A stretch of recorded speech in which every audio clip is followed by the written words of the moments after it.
On peut fuir les responsabilités ou des responsabilités. On peut fuir les amis, le bon comme le mauvais amis. On peut fuir les parents. Moi, je connais des enfants qui fuient le toit parental.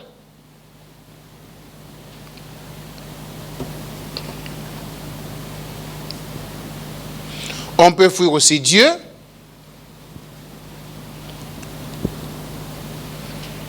Il y a des gens qui fuient Dieu.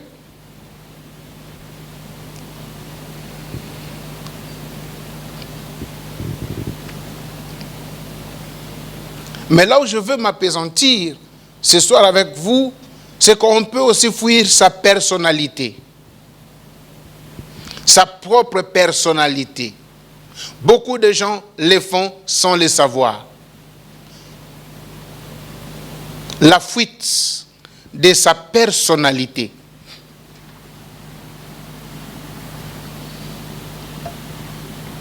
Nous avons déjà compris c'est quoi fuir.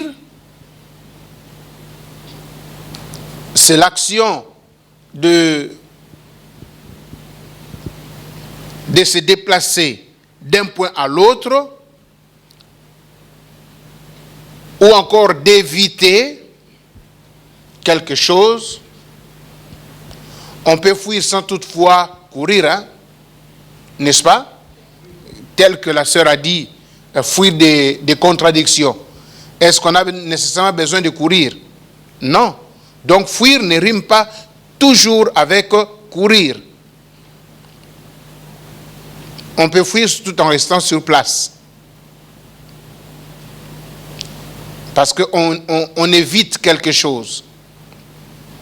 Viens, on va parler. Non, non, non, je ne veux pas. Tu fuis quoi? Non, non, non, je ne veux pas de discussion. Je sais que non, si on commence, on finira toujours par se contredire, alors je ne veux pas. En fait, il fuit la conséquence, ce qu'adviendra de par la causerie.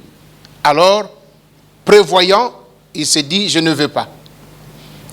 Il a anticipé, il a fui en avance. Est-ce que vous comprenez avec moi? Ok. J'aimerais qu'on nous fasse la lecture de Jonas. Beaucoup de jeunes ne connaissent pas où se trouve le livre de Jonas.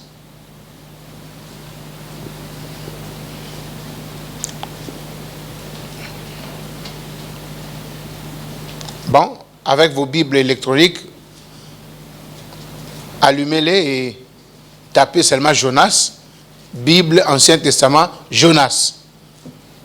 Vous y serez, chapitre 1, du premier verset jusqu'au verset 16.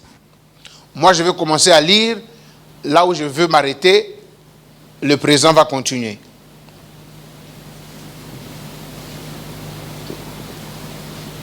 Jonas chapitre 1er. Je commence la lecture à partir du verset 1. La parole de l'Éternel fut adressée à Jonas, fils d'Amittai, en ce mot. Lève-toi, va à Ninive, la grande ville, et crie contre elle, car sa méchanceté est montée jusqu'à moi. Alors Jonas se leva pour s'enfuir à Tarsis, loin de la face de l'Éternel. Il descendit à Jaffa et trouva un navire qui allait à Tarsis. Il paya le prix du transport et s'embarqua avec les gens pour aller à Tarsis, loin de la face de l'Éternel. Mais l'Éternel fit souffler un grand vent sur la mer et il s'éleva sur la mer une grande tempête. Le navire avancé s'est brisé. Les marins eurent peur. Ils implorèrent chacun leur Dieu et lancèrent dans la mer les objets qui étaient sur le navire pour s'en alléger. Jonas descendit au fond du bateau, se coucha et s'endormit profondément. Le chef de l'équipage s'approcha de lui et lui dit, « Pourquoi dors-tu? Lève-toi, invoque ton Dieu. Peut-être que ce Dieu se modérera à notre égard. » et nous ne périrons pas. Ils se dirent l'un à l'autre, venez et tirons au sort pour connaître celui qui nous attire ces malheurs. Ils tirèrent au sort et le sort tomba sur Jonas. Amen. Amen.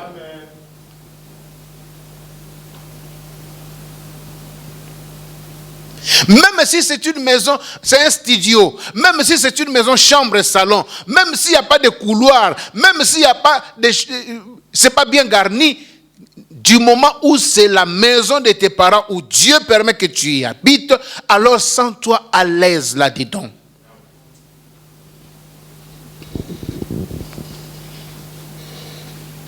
Ce jeune homme ne se sentait plus à l'aise dans la maison de ses parents. Alors il a demandé la liberté, l'indépendance. Je veux partir. Et voilà, le père lui donne.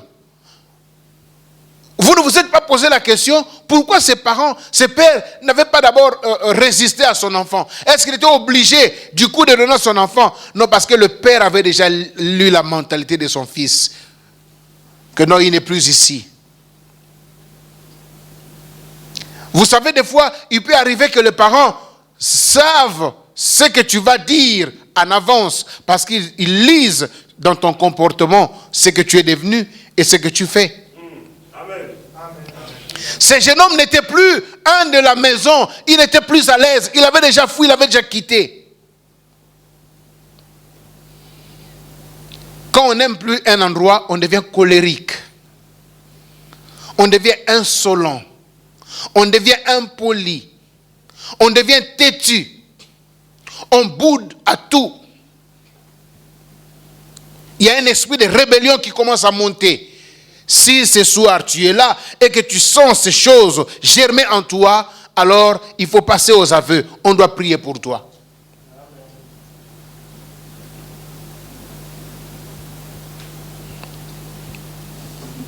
Et voilà comment ce jeune homme est parti avec toute la richesse que son père lui a donnée pour aller les dissiper avec des prostituées, pour aller gaspiller dans l'ambiance. Et un jour, il se retrouve dans la galère.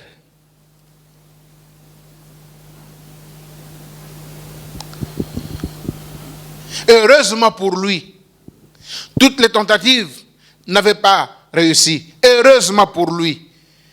La Bible nous dit, alors il s'est mis à réfléchir.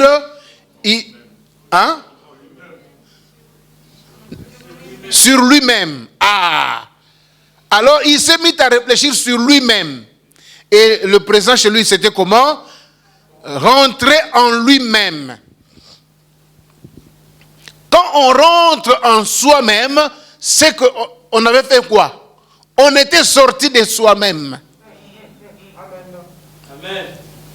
On ne peut rentrer de soi-même que lorsqu'on ne peut rentrer en soi-même que lorsqu'on était sorti de soi-même. Combien de jeunes aujourd'hui, combien de gens aujourd'hui ne sont plus en eux-mêmes, ils sont hors d'eux. C'est ce que je dis, la fuite de sa personnalité. Regarde bien, avant que tu ne sois plongé dans la télé-réalité, tu étais une autre personne. Mais depuis que tu suis ces choses-là, même ton comportement, même ton style, même ton langage a changé.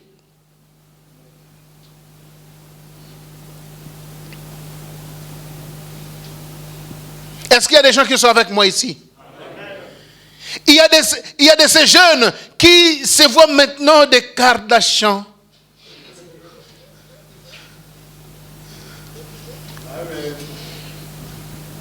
Il est tellement plongé dans la série de Karashika. Alors, il y a une star là-bas qui lui plaît. Alors, il commence à s'identifier à cette star-là.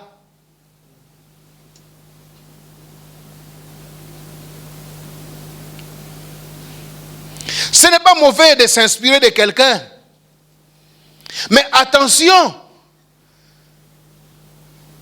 il faut s'inspirer de quelqu'un pour agrandir sa personnalité. Je reprends.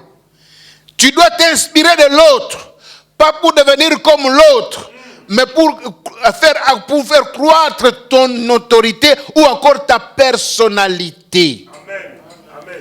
Ajouter à toi une autre dose pour que ton toi devienne plus fort. Alléluia. Mais pas pour tuer ton toi et devenir comme l'autre.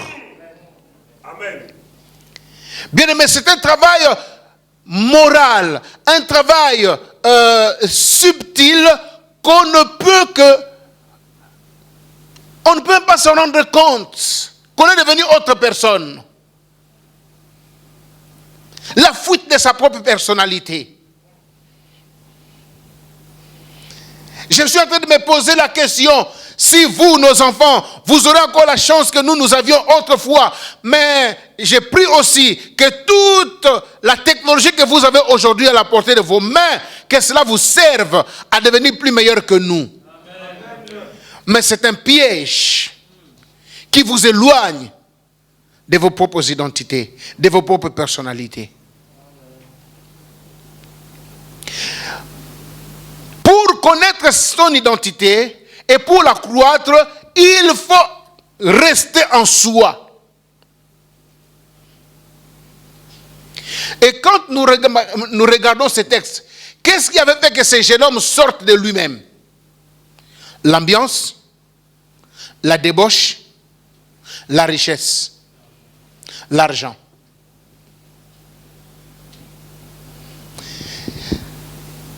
Il y a des jeunes qui ont cessé de grandir.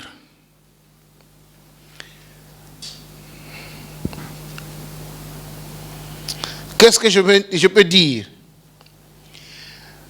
Il n'y a plus l'échelonnement normal de leur croissance. Ils ont enjambé tellement, ils ont sauté beaucoup d'étapes dans la croissance qu'ils sont devenus grands avant la grandeur.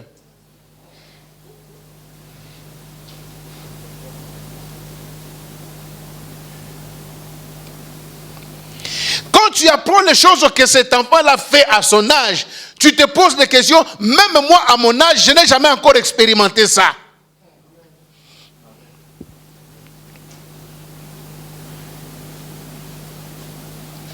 C'est pourquoi nous avons des filles aujourd'hui qui sont dans des mariages, mais ce sont encore des bébés, des enfants, qui n'ont rien dans la tête,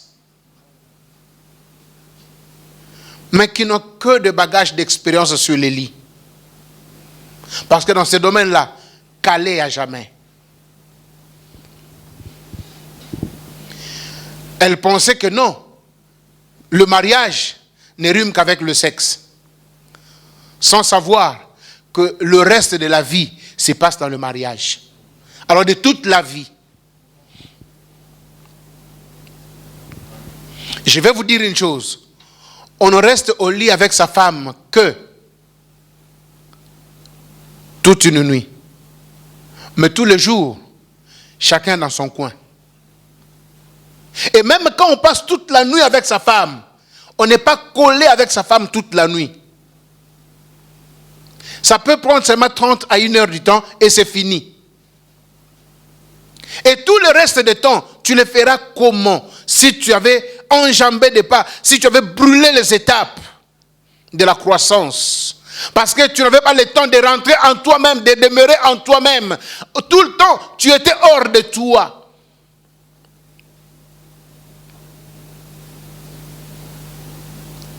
Rentrer en soi-même, ou demeurer en soi-même, ou rester en soi-même, c'est prendre le temps de la méditation. C'est prendre le temps de la réflexion sur ce que tu es et ce que tu dois faire. Comment je ferai de mon avenir? Comment je vais faire avec mes études?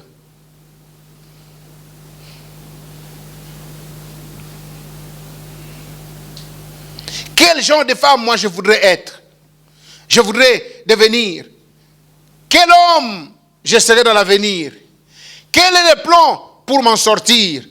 Quand je rentre en moi-même, je regarde la condition de ma famille. Comment vit mon père? Comment vit ma mère? Est-ce que je vais reproduire les mêmes choses? Ou je vais aspirer à faire mieux que mes parents. C'est pourquoi nous avons des enfants qui vivent moins que leurs parents. C'est pas normal. Mon père n'avait pas un diplôme, moi aujourd'hui je n'ai pas aussi un diplôme. C'est pas normal. C'est pas normal. Mes parents n'avaient pas de véhicule, moi aussi aujourd'hui que j'ai fait ma vie, j'ai pas de véhicule. C'est pas normal. L'enfant doit faire mieux que ses parents. Mais quel enfant fera mieux que ses parents? C'est cet enfant qui a pris le temps de demeurer en lui-même pour observer et faire grandir sa personnalité.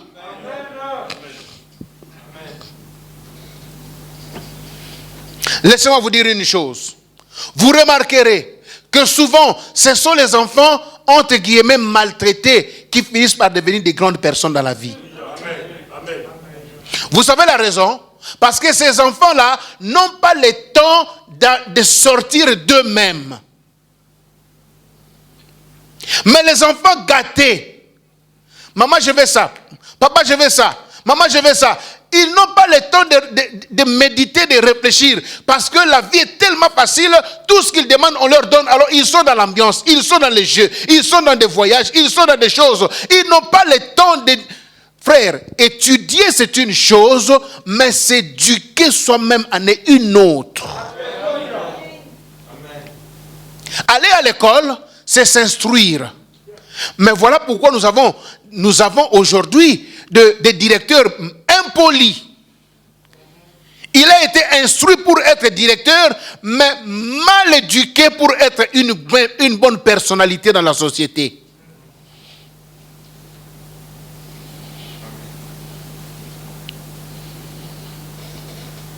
L'éducation, hormis ce qu'on nous dit, en grande partie, ça dépend de comment nous-mêmes nous intériorisons tout ce qui se passe autour de nous, par une bonne méditation, par un bon moment de réflexion. Mais avec l'Internet, est-ce que vous avez encore le temps de réflexion? Ou à chaque fois vous êtes en évasion? C'est pourquoi j'ai dit, la nouvelle technologie qui sont à votre portée là, est-ce que ça vous aide à cultiver vos personnalités ou à vous échapper de vos personnalités? À les fuir davantage.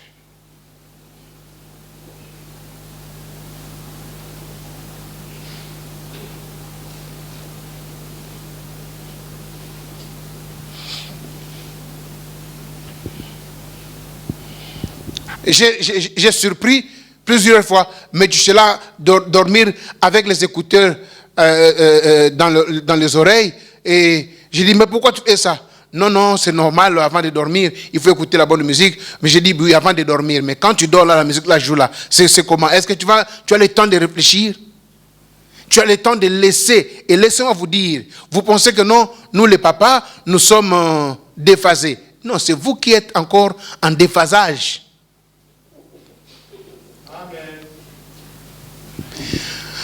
Écoutez, quand on dort là, tout doit être au repos. Celui qui dort à côté de la musique, il ne fait pas reposer son cerveau.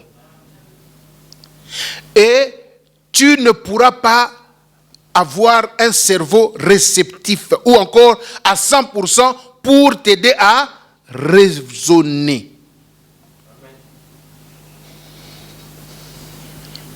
Ce temps de repos est tellement important pour la régénération de certaines cellules.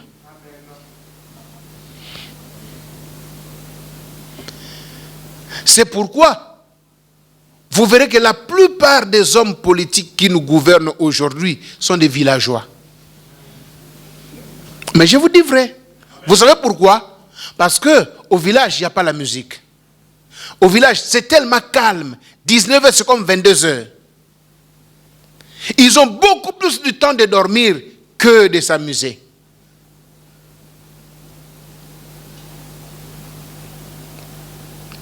J'ai encore beaucoup de choses à vous dire. Mais le temps nous fait défaut. Mais je vous en supplie, par la compassion du Seigneur, si vous avez des tablettes, vous avez des téléphones, vous avez des ordinateurs, servez-vous de cela avec à bon escient, pour vous construire vous-même et non pour sortir de vous-même.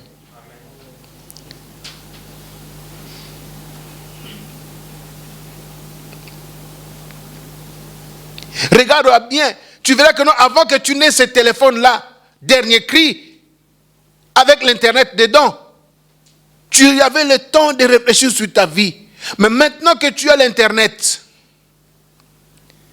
tu connais tout sur tout le monde, sauf sur toi-même.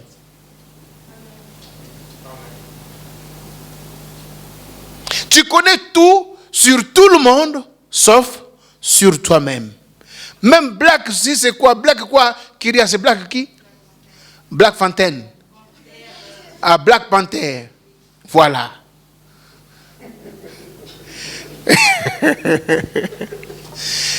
Je regarde comme ça, le statut a changé. Oh, Black Panther, tu es parti. Ah, c'est là où moi je comprends. Black Panther, dans ma famille, je n'ai pas le Black Panther là. Ma fille pleure qui?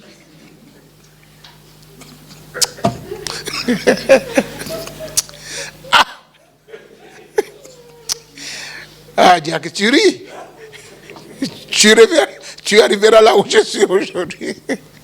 Je me dis, oh, je n'ai pas un frère, je n'ai pas un petit frère qui s'appelle Black Panther là. Mais ma fille est triste, elle est éprouvée.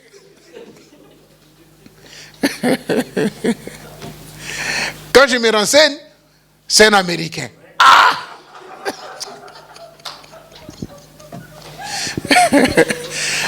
Elle ne connaît pas tous mes frères et toutes mes soeurs. Elle ne connaît pas. Mais au moins, elle connaît déjà Black Panther, si c'est Black quoi là-bas. Elle connaît tout là-bas. Et vous savez comment on appelle ça? Elle est cultivée. Je suis cultivé. C'est bien. Mais est-ce que tu connais des choses de toi-même? Est-ce que tu as le temps de rentrer, de méditer, de raisonner sur ton avenir? Pour connaître les choses sur ta vie?